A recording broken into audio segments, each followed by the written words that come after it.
a professional me. And What's up, YouTube family? 31 days straight, penitentiary muscle, 500 diamond push-ups. Let's get it. Right.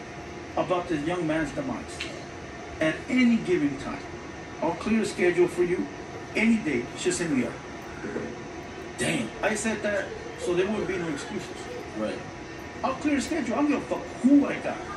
I'll tell them to bounce so you can come up. Right. So look, I'm gonna make it very, very, very simple, very clear. It wasn't a problem when I was doing videos about WAC 100. It wasn't a problem when I do videos on AT. It wasn't a problem when I do videos on this or that. But it's a problem when I do a video from a dude that's from his neighborhood or from his section, right? Right. Allegedly. No, allegedly my ass. Listen, how come you didn't say that when I make videos about WAC 100? Yeah. Right, exactly. Okay. So, listen. No talking. He wants to come down to my platform. He's welcome to come. I'm gonna make this very clear. He'll be safe. I'll even escort him to the fucking freeway. I'll wait for him off the freeway, bring him here inside, and still escort him back to the freeway so he can make it home safe. But I guarantee you he's gonna deny that. So if you're gonna deny that, don't speak about it. Let it be. Because if you're not gonna be with that action, then let it go. Let it go. I'm not Adam 22. Right. Anything you want to say? You think, do you think that, so he was speaking for Smack, do you think that Smack was upset about it? Nah. You think he was just speaking for him? I think he's mad, not mad, but I think he sees, look at, because I'm looking at right. I don't think he likes Southsiders. I don't think he likes Southsiders. And that's cool. You can not like him. I don't give a fuck. Right? Right. But I think he categorizes me with something that maybe have happened to him in the past. Right. And that's why he don't like Southsiders. It could be, bro. A lot of people do that shit. It's cool. I ain't tripping. But listen. He makes videos on Southsiders. Ain't nobody telling him a goddamn thing. But he shouted you up before. So what I really think, bro, it's not really the Smack situation. They just took the Smack situation for him to be able to speak up about something and find something to get at you. He was waiting, right? I think what it really is that he did an interview with a dropout, and we spoke about it. And there you go. And he didn't speak about it. He didn't clear shit up. He didn't say, you know what? He didn't come out on a video saying he didn't know. It kind of makes it feel like he fucks with the dropouts over there, bro. Because a motherfucker, because a real one would have been like, damn, I didn't know I fucked up. Put it on video. Why didn't you put it on video and say something? Listen, somebody say they beef with Southsiders. Yeah, they do, but not all of them. So look. Why didn't he say something? I think he's mad because we spoke up. I was going to say that in the comments. I'd be like, you worried about me making a video about money science way? Why don't you go make a video clarifying why you did a video with a dropout? But I said, you know what? I'm going to hold back. I'm going to hold back because at this point, I still don't want to try to expose them or whatever because it ain't nobody's business, right? So I said, come through. And he responded this is what he responded. Look. My whole thing is, I will never sit down with you. Yeah, but you'll go sit down with me. And you know what I said? I expected you to say that. No, sir. So look, he don't want to come sit down with me. He just wants to yap his mouth. What the fuck does that tell you? Come sit down. Come sit down. Or I'll go to you. Don't matter. Right? Don't matter. 125. But you don't want to do that. So yeah. Look. I'm trying to just figure out where this shit started. That's what I'm trying to figure out. Listen. First of all, I speak on anything that I want to speak on. Right? Is nobody going to bait me into talking about something I don't want to talk about. Right. And I think that's the problem. They can't nobody bait me into saying someone's name, right? Like, people are thinking that I'm fucking retarded and they're gonna, well, you don't speak about this guy. And they're gonna say it enough to the point where I'm gonna be like, oh, just watch, I'm about to do it. And get in the wreck. You can't trick me, my boy. You can't trick me, right? Right. I'm too smart for that, you know, but it's like this. Don't do the talking, just pull up. Right. Just pull up, friendly conversation. And you can ask me all the questions you want to ask me. And not only that, but look, listen. The reason I make a video about money bags, Wade, money sign. there you go. I don't know shit about them. Right. I don't know nothing. I don't even, bro. I know Swifty Blue. I don't know him. Besides that, there was 1,000 videos already out. Right. I don't want to be 1,001. And not only that, but there was really no fucking. You feel me? And everybody, if you see all the titles on the videos about money sign swipes, it's always something different. He got killed for this. This happened to him. Why are you gonna speak on a situation that, first of all, is some real fucking. You feel me? It's some motherfuckers that are in there that did it. Okay, so let me make it very fucking clear to all the cocksuckers watching and to Milk Sam 4. Everything that I react to is already on the motherfucking internet.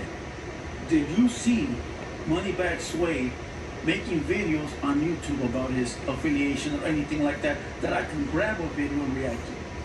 Right. Do you see them? So people are gonna be like, well, you did a video today about Big Folk and Nipsey Hussle. They talking about it. They are talking about it, and I grabbed it and I talked about it. Yeah. So give me a video where this young man is out here talking all this shit where I can grab him and put on the internet, because his demise was not put on the internet. It wasn't. It was something that happened behind the walls and made it to the news, right?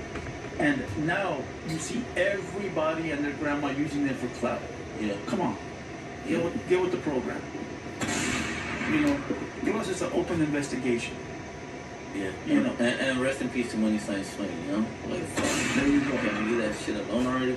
So look, very simple, and I'll say this for the very last time. If he wants to have a conversation with me, let him come up here.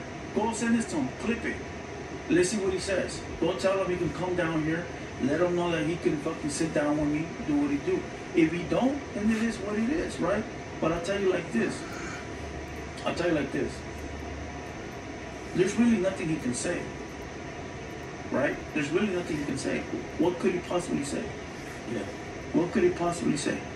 Let me know. Plus, I don't know why he's mad about you speaking on all that shit.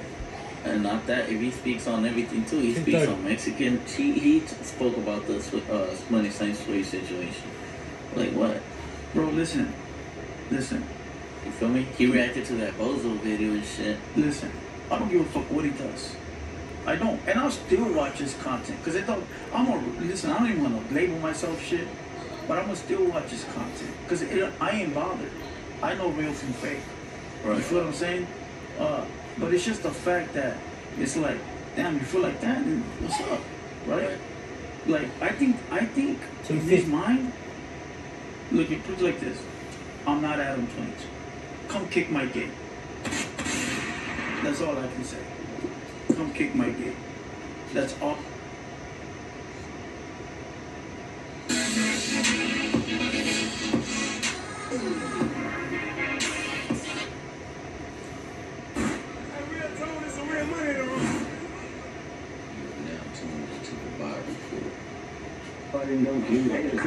Hey, let's go. Well, I'm getting messages and YouTube videos sent to my phone of guys on there. What guys? Come on, we need to know. Let's go. I know. Start from the beginning. First one first. OG Hollywood. Who? OG Hollywood. I mean, what's his real name? To the guy. You know what I mean? I guess what? So you trying to go Hollywood on me? The kryptonite. Whoever this is. Well, I'm not Superman. Gotcha. I seen it. I heard it. And you know, I did a video and I took you two guys to court. They go straight to court. You know, I am the judge and the jury. The niggas, okay, immediately. They already immediately. Matter of fact, I had a witness come on the stage. No, I used his witness and my witness came on. My witness was legit because my witness was having to be on Ferguson with me. Hollywood witness wasn't there because Hollywood witness never met me. So I don't know, would you believe that never met me in life that talk about me? Or that have been best with me in life that talk about me? I just need to know, Bob. Yeah, I mean, because if it ain't never met me, just heard about me, he gonna tell you what he thinks about me. A nigga that's been with me, rocking with me, and seen what I was doing, done what I was doing, he gonna tell you what you know about me. Shout out to Calvin King, a.k.a. Sin. Shout out to his brother Creeper. You understand me? two stamp names down here in Murder World chasing up some games. Used to be, but you're seeing the changes. Like he having to come to my rescue. One of the young, let me tell y'all something about me. Y'all see top of these young? I'm the oldest kid that was rocking with the young, because the oldest was scared to rock with the young. I'm the only old over there that was rocking with the young, because the oldest was scared to rock with the young. That's why the old like you got to fight to say I rock just like the young. Yeah, so the argument was that you wasn't that guy. I wasn't that guy. I mean, that argument did come. I mean, Bob, prison's full of not one or two. I mean, where they at? I want to know if I, listen, let me tell y'all, let's get this right. I have been 3:30. Let's make it make sense. I've been out of prison for a whole decade. That's number one. Make it make sense. I can't tell you nothing about me if you weren't there with me. My wife tried to destroy my credibility of being who I said I was when I was there, but the same thing, I always got something to say because that wasn't never there. Hello? Listen, what's wrong with King D now? Shout out to King D, the top blood over there in East Texas. What's wrong with King Shoe, man? Shout out to King Shoe out of Port Arthur. They nothing wrong. What's wrong with their mind? I'm talking about they were doing 24 years down there. They were down there. What's wrong? They hold on. Now I'm talking about that was good, that was good. That you saying?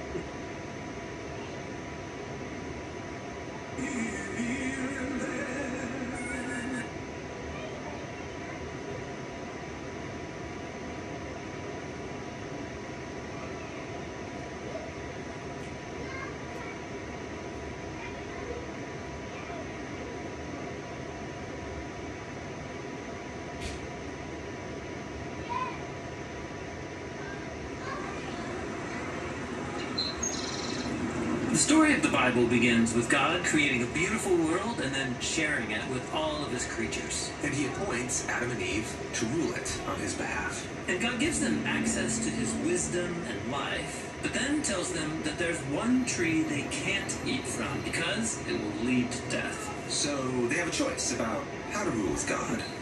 This kind of feels like a test. Well, that's because it is a test. But isn't that kind of cruel for God to test them? Well, not all tests are bad. Let's say there's a king who chooses you to fulfill a royal task because he wants to know if you are trustworthy. Well, I guess that's a test, but really it's an opportunity to do something important and noble. Right, but then let's say there's a rebel who hates the king and you. And he tries to convince you that you would be better off not doing what the king asks. Well, the rebel is setting a trap. Right, so a test could be an opportunity or a trap. And the difference is whether the one testing you has your best interests in mind. I see. And both types of tests appear in the beginning of the Bible. God tells them to eat of the tree of life and not the forbidden tree. Yeah, this is God's test of 400 in the bag. God wants to rule the world with humans as his partners, which means they will need to trust his wisdom over their own. But then a rebel comes and tests them to eat of that other tree. Right, the rebel seizes this opportunity and twists it, so he can lead the humans into exile and ultimately death. He turns the test into a trap. But after the humans fail, God promises that one day a human will come who will pass the test and defeat the snake. And as the story moves on, God gives a couple named Abraham and Sarah an opportunity to trust him by leaving their family behind, to go to a new land where God will use them to restore his blessing to all people. So this is a test. And at first, things go well. But Abraham quickly fails. He lies to protect himself, and then he and Sarah scheme to get a son their own way by abusing one of their servants. Definitely not passing test. But God doesn't give up on Abraham. He gives him one final opportunity, a test to prove his loyalty. God asks Abraham to go up onto a hill and offer his son as a sacrifice. 425. I can't imagine a more intense test. And Abraham does it. But in the last moment, God stops him and provides a substitute animal in the place of his son. God then says he will fulfill his promise through Abraham's family because he passed this test. So Abraham passed this test, but he hasn't proven to be a fully trustworthy partner. We're still waiting for someone who can pass the ultimate test. Yeah, and as the family of Abraham grows and becomes a nation, God continues to test them. Like when the Israelites wander in the wilderness for 40 years. They have lots of opportunities to trust in God, to provide water or daily bread. But they instead blame God and even say that he trapped them in the desert to kill them. And so the rest of Israel's story in the Hebrew scriptures is pretty much the same. The Israelites don't trust in God and his promise. They're not loyal, and eventually the whole nation fails. So humans have an amazing opportunity to partner with God, but no one is really qualified. And so all of this brings us forward to Jesus. There's a story where Jesus goes into the wilderness for 40 days and 40 nights without food or water. Ah, yes, the wilderness. And there, he meets a sinister creature who tries to trap him. But Jesus trusts in God's wisdom. And he passes the test. Then later there's a story about Jesus going to pray with some friends, and God commissions him to go up to Jerusalem and to give up his life. Oh, And so 75. he goes. And on the night That's of it. his arrest, Jesus took his friends and went to a garden. And he told them to pray, because tonight, he said, is the great test. And he prayed to God, please let this test pass from me. But not my desire, rather may your desire be done. In this garden, Jesus shows us what passing the test looks like. He trusted in God's wisdom, he loved others more than himself, and he confronted evil with good. Even though it cost him his life. Right. Jesus offered his own life as a sacrifice to cover for all of the failed tests of his people Israel and of all humanity. Jesus passed the ultimate test on behalf of us all. This is amazing. But that doesn't mean everything is gonna be great Good money. in our lives. I mean, let's be honest, we're gonna face